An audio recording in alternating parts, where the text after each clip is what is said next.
Hi everybody.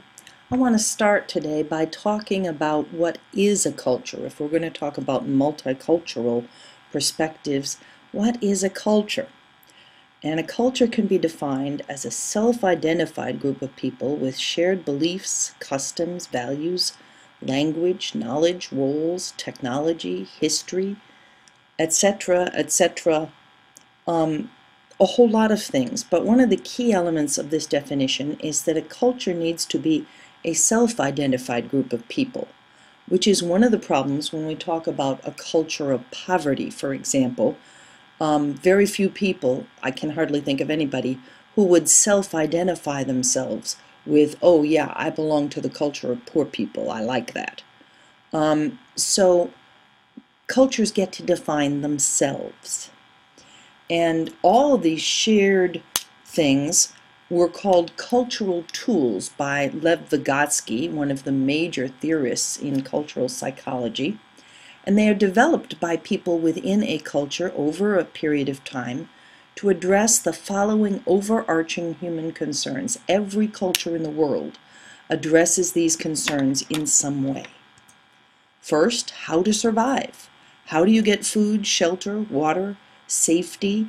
Different cultures solve these problems in different ways. For different cultures, certain types of food are or are not considered edible. Shelter is constructed in many different ways. How do you get safety? Different cultures have different ideas about personal safety and cultural safety. Second, how should people within the culture relate to each other? This question includes all of those questions about language and roles and how people treat each other and proper forms of address and customs of communication, all those things that differ hugely from culture to culture. Third, what is life for? What's valuable or desirable, important or right? Different cultures have very different beliefs and customs and values around this question. What is considered valuable and important? And what goes with this question is, how do we distribute things which are scarce and valuable?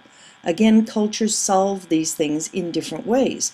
Right now, for example, in our culture in the United States, we're having a huge public debate about inequality, about the fact that valuables, money, and all the things that it stands for, which are, of course, food and shelter and safety and entertainment and meaning and all those things, money is very unequally distributed, and we'll look at that a little bit more when we spend a week looking at poverty and technology and education. So, but the question of how do you distribute scarce valuables is part of one of the questions, part of that third question that cultures find solutions for. How shall we raise the young? And the young can be considered anybody who's entering our culture. How do you bring people into your culture, whether by birth or sort of by adoption? And finally, how do we deal with people outside of the culture? Okay, so let's look at two cultures, the US culture and the Japanese culture, just a very few features of them, just to give you an idea of what I mean by these questions. And I have to give you a disclaimer, of course, first. I know that there is no single United States culture, nor one single Japanese culture. So, of course, these are generalizations. But anytime we talk about cultures, we are generalizing to some extent. And we need to recognize that, but that doesn't mean we can't talk about them. So let's look at how here in the US versus in Japan, our cultures have solved some of these little pieces of these 5 basic questions. How shall we survive? Let's look at shelter. In the US, you see it here on the left, a pretty typical US living room. Smallish-ish windows, at least compared to Japanese windows. Stuffed furniture. You notice how the entertainment center has a central place in the living room. Curtains, all that kind of thing. Over here on the right, you see a typical traditional Japanese living room. This is a type of living room found in many Japanese houses.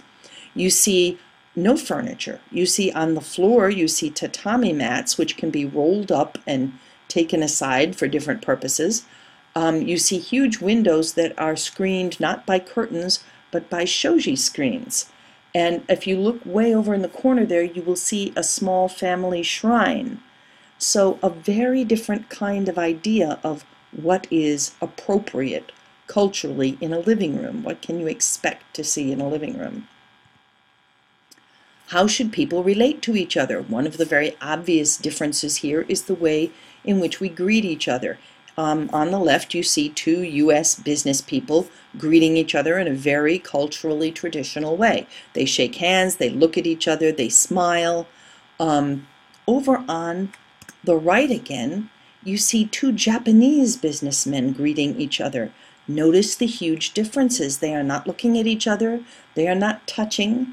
They are smiling, but they're smiling at the floor. And if you look very closely, they're trading business cards. That is the traditional way to greet a businessman for the first time, to meet someone, is you trade business cards. We don't do that till the end of the meeting, if at all, here in the U.S. So again, something quite different. What is life for? What is valuable? Here in the U.S., in both cultures value material prosperity very strongly. But we have some differences. In the U.S., we value independence. We respect the person who stands on their own 2 feet, who makes it on their own. And we also have a very high value for youth, even to the point that people who are quite old, like the lady in this picture, pretend to youth. So even false youth is admired in this country. In Japan, group harmony, something they call wa, is very highly valued. As an individual, your purpose is not to stick out, not to be noticeable, but rather to contribute to the group, and above all, to bring honor and not dishonor to the group. And also in Japan, age is highly valued, to the extent that the Japanese government, our government, is talking about ways to cut back Social Security. The Japanese government is talking about ways to allocate more money for care of the aged as their population, like ours, ages, and also the aged are very typically cared for in the home by their families, whereas in the U.S. we tend to put older people into nursing homes. Again, very different ideas about what's important in life and how we should relate to each other on those bases. How do we raise the young? All industrialized countries have been moving in the last half century toward more and more mothers working and fewer mothers in the home, but different countries have gone further along that road than others. And in 2007, for example, in the U.S., 61% of kids under 5 years old were in regular full-time daycare. And in Japan in 2005, which is the latest year that I could get any figures for, only 28% of children in that same age group were in regular daycare. So again, there's some differences in expectations about how you raise the young. And I think we've all heard about differences in the educational systems between the U.S. and Japan. And finally, how should we deal with those who are outside of the culture? Again, this is another big debate right now in the United States, the immigration debate, and how we should decide who is allowed to come into our culture, who's allowed to join our culture, to come into our country, but also what do we do with people who came into the country without permission? Should we separate families? Should we have amnesty? This is a big debate right now. Japan is much further in one direction than we are. In Japan, the culture is much more monolithic, and therefore, if you're not Japanese in Japan, you suffer from often great discrimination. And this sign here was a sign on a Japanese government building, not a private building at all, in which only ethnic Japanese were permitted to enter. And some people who were not ethnic Japanese sued the government on this basis, and the Supreme Court in Japan refused to hear the case, saying that it was a matter of little moment. And comparing cultures, if we put a sign on one of our buildings saying white people only, for example, on our government building, there would be a huge problem. But if you go back 50-some, 60-some years in our country, maybe 70-some years in our country, there wasn't such a problem. This was considered normal. So cultures change over time. Okay, so you can just see sort of some of these differences in cultures. However, I don't want to imply that we all belong to one macro culture. We are all multicultural. Okay, so I am obviously a member of the United States culture, what we in our narrowness call American, although the Canadians and the Mexicans and all the South Americans also think they're American. But I belong to this culture, but I also belong to, for example, the white Caucasian culture within that culture. I also belong to the Irish American culture. That's my heritage. I was raised in the Midwest culture, and I'm kind of a transplanted member now of the Southern culture. I understand a great deal more about Southern culture, though I still don't eat grits. So we all belong to a number of different cultures. And not all cultures are the kind of macro cultures that I've just been describing. We belong to smaller groups which take on the characteristics of cultures. And I thought it would be interesting for you to take a look at some of the microcultures that I belong to, or mini cultures, which are important to me. Okay, I belong to the dog owner culture. We have, as a group, a very different idea than non-dog owners about what's valuable, for example, in life. I just spent over $2,000 on an operation for my Labrador, who's 14 years old. And a number of people think I'm crazy to have spent that kind of money on a dog. Because after all, you can always get another one. She's just a mutt. She's not even a purebred. But dog owners totally understand that. For us, what's valuable, important, and right is a different thing. I belong to the culture of readers, those who read recreationally. And we certainly have our own beliefs about reading. We have our own customs. We're the kind of people who can't go anywhere without something to read. I used to say can't go anywhere without a book. But nowadays, if I have to, I go with just my iPad. But there are books on my iPad. These are really books. They just don't look like books. Okay? As a reader, I'm also a member of the sci-fi lover culture. And people who share that culture have different knowledge than other people. Look at that picture there. If you are a member of the sci-fi culture, or even what we call a legitimate peripheral participant, somebody on the edges of the culture, you'll know what that picture is a picture of. But if you hate sci-fi and you've never liked it, you're not going to know what that is at all. Two more cultures that I belong to, the Methodist culture. In terms of how we deal with cultures, people who are outside the culture, this is a question that all religious cultures have to deal with. Methodists are very open and very proselytizing. In other words, at our communion table, anybody can take communion. We figure that's between you and God. We don't restrict communion to people who are Methodists, whereas the Catholic Church restricts communion in Catholic churches to those who are members of the Catholic Church. And Jews, people who are Jewish, do not proselytize. They're not very interested in converting you to be a Jew. In fact, they don't really encourage it at all. From their point of view, most people are born Jews. And you can convert, but it takes a lot of doing. They're not that enthusiastic about it. Most of you who are listening to this right now belong, along with me, to the teacher culture. And the teacher culture has a lot of interesting aspects. One of the things my former husband used to tell me all the time is, you know, Nancy, not everybody sits around talking about education all the time. But if we're teachers, we do, don't we? And of course, also, all of you, in some way or another, belong to the UGA people culture. So that you know, for example, in the fall when the home football games are, especially if you want to drive around Athens. If you or I wear red and black to the university, somebody's going to say, oh, you're wearing UGA colors. But you know what? If I visit my brother in Chicago and I wear red and black, nobody ever says, oh, UGA colors. Wow, can't talk today, sorry. UGA colors.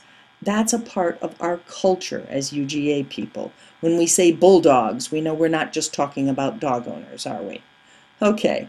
So when you do your project for the coming week, these are some of the kinds of cultures that I want you to be thinking about. both the macro cultures that are really important to you. For me, being Irish is an important thing, but not as important as it was for my grandfather, who wasn't happy about being Irish. He was in the era of no Irish need apply, and Irish was not a good thing to be. Okay, so think about your macro cultures, but also think about what we could call mini cultures that are important to who you are, and pick 3. And the assignment is in more detail posted under projects, but this is the kind of thing we're talking about. So, why are we talking about culture when we're looking at education? Why do we want to know about multicultural perspectives on technology and education? Well, your culture affects how and what you can learn in schools enormously, and in a number of ways. Here's some of the ways. First of all, of course, your culture affects your prior knowledge and experiences. If you come from one culture, you know certain things, you've had certain experiences that people from other cultures have not had. It affects your communication and behavioral norms, the ways in which you communicate with people.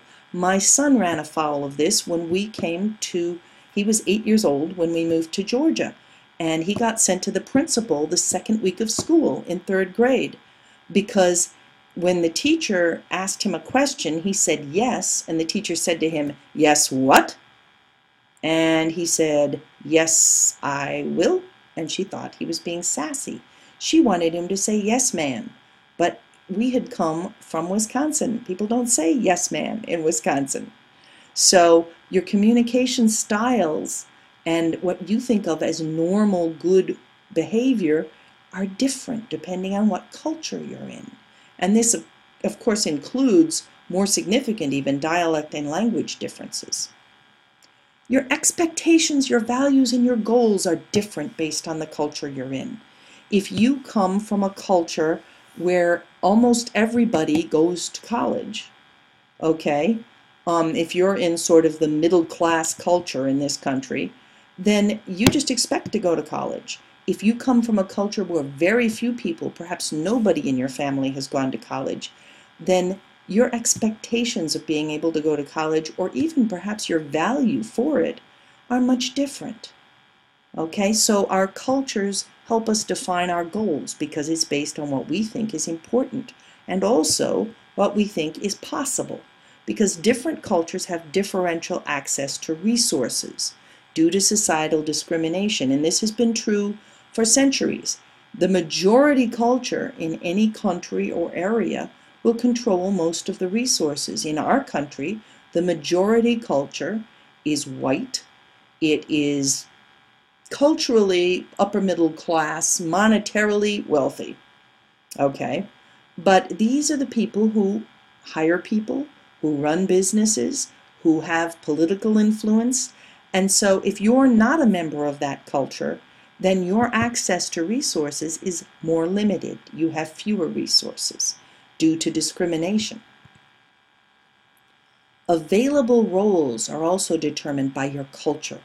Think about cultures where, for example, in our country, in our culture, right now there's a whole lot of question about whether a woman can be president.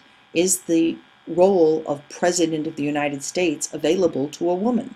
And that's going to be that question's going to be right on the table for the next year and some. Okay, that question was already settled in Britain a while ago by the election of Margaret Thatcher as Prime Minister. So what roles are available to you in reality because of discrimination? Back in 1950, the role, for example, of superintendent of schools was not available to African American people in the South because people would not accept them. However, available roles are also based on perceived roles, which again are influenced by your expectation and values. So you will run into a lot of kids who will say things like, "People like me don't go to college. People like me aren't in AP class." Not because there is a discrimination barrier, or at least not solely because of that, but because they don't see themselves there. And so that too is affecting, your culture is affecting you in that way. And finally, of course, your culture affects the perceptions and responses of the people around you in school, your peers, your teachers, and other people at school. And for example, when I was young, I lived in a pretty monocultural suburb outside of Chicago, and a girl named Dagmar, who had just come from Germany, moved into our town and came into my class. I was in second or third grade. And I remember that Dagmar was responded to very, very differently by peers and quite possibly by teachers, although I didn't notice it being so young. Because she did not dress the way we did. She could not speak English as well as we could and spoke with quite an accent. But it isn't just those outward markers. All of the ways in which she thought and talked were different from ours. And so to us, she was unfortunately an object of ridicule. She was not well treated, I don't believe. And that happens again if you are a member of a minority culture. So these are all ways in which culture affects your learning, affects students' learning in schools, and I suppose out of schools too. As you can tell, it's mostly about mismatches. In other words, if I'm from a particular culture and I go to school where the teachers and the principal and most of the other people, or at least most of the other people in power, are from that culture, then I'm not going to run into a lot of barriers to learning due to my culture. But if I go to a school where everybody's quite different from me, and especially if the teacher and the principal and the people making all the curriculum decisions and things come from a different culture than mine, I'm going to have more barriers in terms of learning in that school because they will expect me to have prior knowledge of things I don't have. They will have communication norms that are different from mine, so they may misinterpret what I say and do. They will have different expectations of me and different values than I have. They will expect me to have access to resources that I might not have. And I will not perceive the roles that they value and they see that I could fill, and they will respond to me differently. So you can see how it all works together. So what do we do about all this? Because in our country, unlike Japan, we have many diverse macrocultures and a whole lot more microcultures too. So, well, there's two things that are very useful in terms of dealing with cultural diversity. One of them is called boundary crossing. It's a term coined by Henri Giraud, and I have a picture here of a boundary crossing that's very important in my culture, and that was the fall of the Berlin Wall. Most of you were not even born then, I don't think. But I can remember sitting there as an adult with a young child and hearing about the Berlin Wall falling and being amazed. It was a change, a whole new era in which the Cold War was rapidly crumbling. And you'd have to have grown up in the Cold War to understand what that meant. But anyway, boundary crossing is when you learn to move into a culture that was not originally your own. For example, when I moved to Georgia, I had to do some boundary crossing. I had spent my whole life in the upper Midwest. And so I had to learn about some differences here in Georgia. And there's some very nice differences, by the way. People stop and help you a lot more and things like that. So the more cultures in which you can be at home, the more boundaries you can cross, the richer your life is and the more people you can connect with. And then when you move from culture to culture, you do something called code switching. And we all do that when we move from culture to culture. All of us have a particular culture that we have.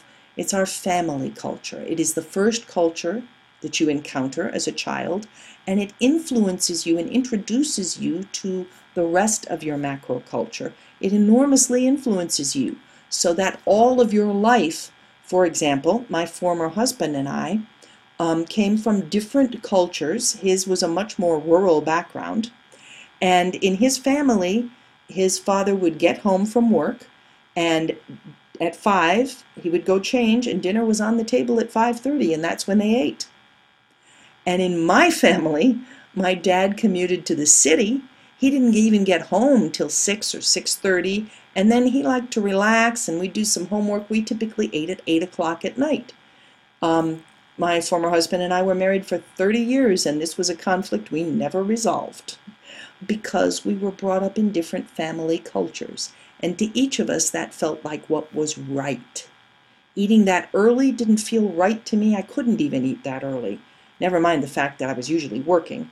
And eating late at 8 o'clock was just terrible for him. Sounds like a small thing.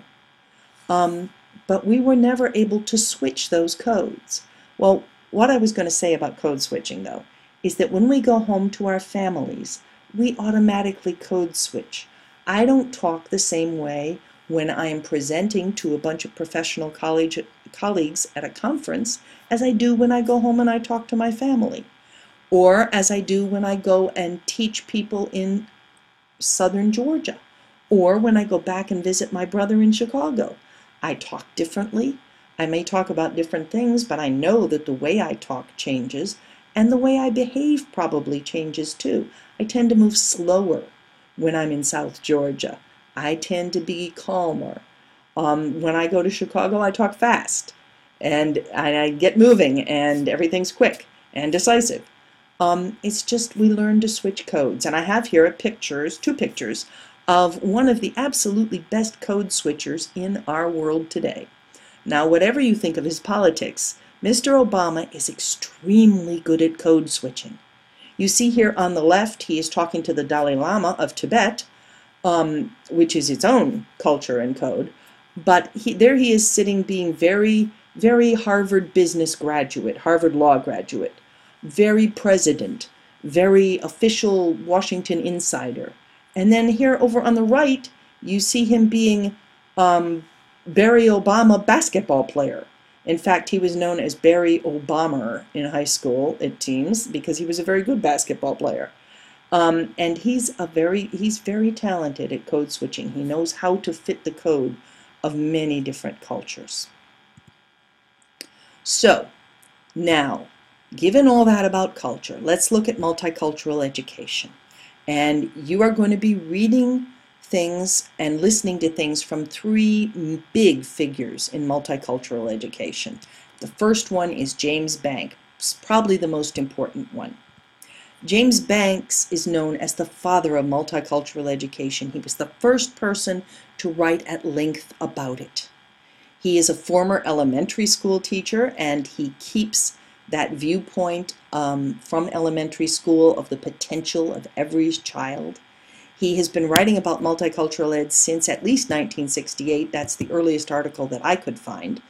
He's a past president of the National Council of Social Sciences, 1982, and also of the American Educational Research Association. He's currently the Killinger Endowed Chair of Diversity Studies and the director of the Center for Multicultural Education at the University of Washington. He's written over 20 books on the subject, and I don't know how many articles. I didn't try to count. Anyway, you're going to be reading an article where he lays out the foundations, the basics of his view that there are 5 dimensions to multicultural education, and I'm not going to go into detail on them. The pictures here are kind of a teaser for you. They include content integration, knowledge construction, equity pedagogy, prejudice reduction, and finally, and importantly, an empowering school culture and structure. Okay, and in the article that you're going to read by him, he's going to lay out what all of these mean. The second person we're going to hear from is in a video. Gloria Ladson-Billings, another major figure in multicultural ed. Her focus is on culturally responsive teaching, what Banks has called equity pedagogy. And more than that, how we can help teachers prepare to do culturally responsive teaching. She, too, is a past president of the American Educational Research Association, professor and vice chancellor for academic affairs at the University of Wisconsin. And 2 other things she writes about, besides culturally responsive teaching, are her idea, what she calls the education debt. The fact that when you're dealing with a minority that has been discriminated against in education, you cannot just look at where the children that you're trying to teach are now. You have to look at what has happened to their culture and their relatives, their ancestors, throughout a long period of time. So a child who comes to your first grade classroom carries not only differences in his own culture, but perhaps disadvantages and debts that were suffered by his parents and his grandparents. And that's what she's calling the education debt. She's thinking not in terms of a debt that people owe other people, but more like we think of as our national debt. You know, when we're making our budget for the year as a country, we can't just look at what we have to pay this year and what our income is. We have to look at past debt that we've accumulated. That's what she's talking about. And a second topic that she writes about is race in the university setting, the academy. So what is it like to be a minority professor in a university or college setting in this country? And she writes very convincingly about how even when you reach perhaps the highest level of education, a PhD, there are barriers for minorities in this country. The last person we're going to hear, whose ideas we're going to look at, is Sonia Nieto. She is a very strong advocate for bilingual, Latino, and multicultural education. So her focus is less on race and more on language, but the two blend a great deal. She started as a middle school teacher in English, Spanish, French, and ESL all at once. She was a very busy lady. She's Professor Emerita of Language, Literacy, and Culture at the University of Massachusetts, a highly respected scholar in both language and cultural diversity. And the video you're going to watch is not actually by her, but it was a class project which was put together to explain her levels of multicultural education, and it does a really nice job of looking at her ideas. And she talks about 5 levels of multicultural ed, and I'll let you watch the video to catch that. And she's definitely in a hierarchy here, whereas James Banks was talking about different elements. She's talking about a school moving from a monocultural type of education to tolerance, to acceptance, to respect, and finally, if it ever gets there, to solidarity and social critique. So as you look at that video, think about where are the schools with which you have been associated? Where would you say UGA is? And I think you'll enjoy comparing her ideas to Banks' 5 dimensions. You will see some overlap, as I mentioned, but you will also see some different emphases. And finally, the third video you're going to see is a wonderful example of multicultural education. It's a TED Talk by a parent, and it's a really great example, but after you watch it, you'll see why I'm going, but Buffalo? Really? Buffalo is multicultural ed? But it is, and she'll tell you how, so I think you'll enjoy that a lot. And then, of course, I couldn't resist giving you some optional articles, and they are truly optional, okay? And in this case, I chose to give you an article and a video from what I call the civil opposition, the people who are just not straight-staring crackers, who oppose multicultural ed and have some solid reasons for it. The best known among them is E.D. Hirsch. His best known book is Cultural Literacy, What Every American Needs to Know. He's just recently emeritus from being University Professor of English and Humanities and Kent Memorial Professor of English at the University of Virginia. And then there's also, so I've got an article by him outlining his basic argument. And there's also a video from somebody, a newer person named Mark Stein.